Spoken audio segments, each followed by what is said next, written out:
Certains d'entre nous jouissent davantage tel que prendre naissance dans une famille chrétienne, ce qui explique notre présence ici dans le sanctuaire. D'autres peut-être ne sont pas nés dans une famille chrétienne, mais à un certain moment de leur vie ont eu des difficultés, étaient gravement malades ou avaient un parent malade, comme c'est la coutume en Haïti. On parle de zombies. Peut-être que nous avions des zombies. On avait envoyé sur nous des morts et qu'il n'y avait pas moyen de nous en débarrasser. Pour nous délivrer, mes frères et sœurs, il fallait de toute façon avoir recours au protestantisme. Depuis lors, tout va bien.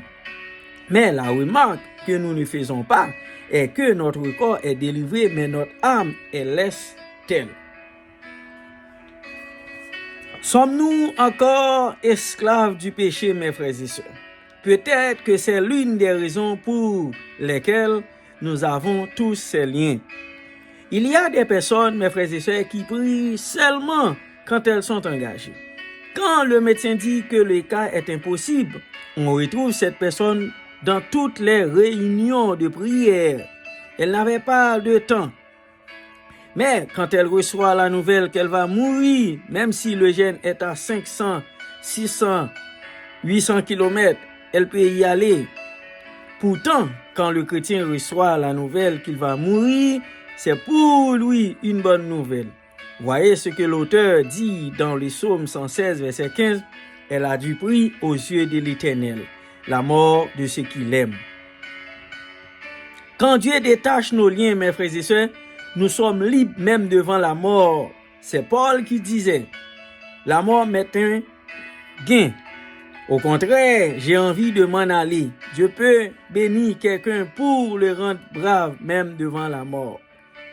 Bien-aimés, nous devons lutter pour que Dieu détache nos liens.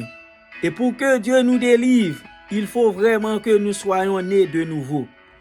Détacher les liens n'est autre chose que la naissance spirituelle. Le psalmiste dit, ma mère m'a conçu dans le péché.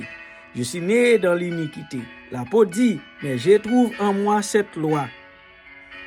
Quand je veux faire du bien, le mal est attaché à moi au point que je ne fais pas le bien que je veux, mais je fais le mal que je ne veux pas faire.